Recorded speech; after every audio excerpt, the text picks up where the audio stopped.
Yung sa lalaki, gawa ng lalaki. Hello. Mic test. Hello, magandang tanghali nga pala. Kami nga po pala ang grupo. Hapon. Magandang hapon na. Magigwang grupong Laulaw. At ito po ang aming leader. At paano natin mahanap ang kaharian ng Panginoon? Paano natin sisimulan yun? Simulan natin sa pagbabasa ng Biblia sa pagising mo ng umaga. Kasi madalang sa atin, hindi naman sa lahat. Madalang sa atin, pag gumising tayo ng umaga, anong hawak natin? Cellphone, di ba? Yun. So, ugaliin natin magbasa ng Biblia sa umaga upang lalo mapalalim ang relasyon sa Panginoon. Anong ibig sabihin nun? Para mas makilala mo ng buo ang Panginoon at malaman mo kung bakit lalo mapalalim ang relasyon sa Panginoon para malaman mo kung sa tingin mo mali ba ang ginagawa mo or hindi. Doon mo malalaman kasi mas kinikilala mo ang relasyon ang Panginoon. Pangalawa, magkaroon ng word of wisdom. Parang word of wisdom. Word of wisdom. Ito tingin ko. Meron ka, parang may isang salita ako na paniniwala ka sa kung ano bang kinikilala mo. Gano'n. Tapos,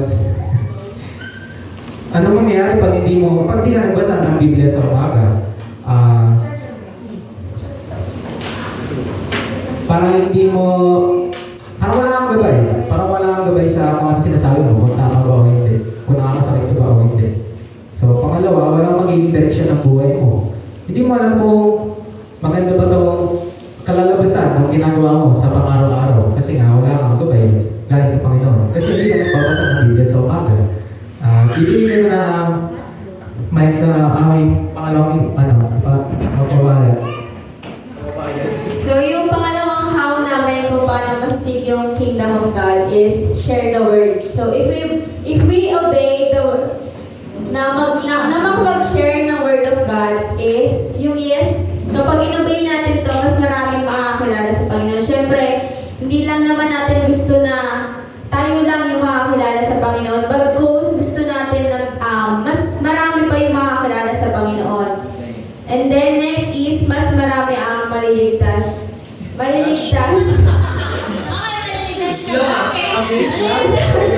Siyempre, kapag nakakilala tayo sa Panginoon, maliligtas tayo sa sabihin natin sa mga kasalanan. Kasi kapag nag-aaral tayo ng salita ng Diyos, kumbaga, katulad ng sinabi ni Mark kanina, mas mapapalalim nito yung relasyon natin sa Panginoon. Kasi, kumbaga magkakaroon ng direksyon yung buhay natin. Kumbaga, mas maiintindihan natin kung ano ba yung plan ni Lord sa buhay natin or ano ba yung sinasabi ng Diyos, sinasabi ng Biblia. So, kapag nga naman hindi tayo nag-obey, hindi natin share yung Word of God, first is, hindi sila makakakilala sa Panginoon. So, kabaligtaran siya ng if you obey na mag-share ng Word of God. So, kapag hindi natin share sa iba, syempre magiging tayo doon. Lalabas na magiging, kumbaga, sabihin natin selfish. Na kasi kapag hindi natin share sa kanila, hindi natin sila maisasama sa kaharian ng Diyos. Katulad sinabi sa second na hindi sila maisasama sa kaharian ng Diyos. And then last is, maaaring mawala sila sa tamang landas. Siyempre, yung Word of God is very important sa buhay natin kasi ito yung magiging guidance, ito yung magiging lead sa buhay natin kasi ito yung way para kung saan magkaroon tayo ng ng right decision. Kumbaga, magkakaroon tayo ng dahilan para makapag-decide ng tama and then para mas piliin yung tamang gawin. Yun lang. So, yung last is Shaira. Ay, meron. Akala ko hindi na yun. Pasok din eh. Ay, yung pangatlo naman is pray. Ang cause naman niya, kapag inobey mo yung pag-pray is magiging blessed ka. Magiging blessed ka sa life mo, di lang sa pang-araw-araw na ginagawa mo if nag-pray ka. Tapos nagpapasalamat ka sa kung anong meron ka at kontento ka. Ayun. Then pangalawa is magkaroon ng guide sa bawat desisyon sa buhay. Ayun. So, di ba pag may mga pag-aalinlangan tayong desisyon sa buhay, humingi tayo ng sign kay Lord na ganito ba gagawin natin o gagawin ko ba? Ganyan. Pero, hindi natin minakadali kasi step by step kasi natin ginagawa bago tayo mag-desisyon o bago tayo gawin yung... Sige.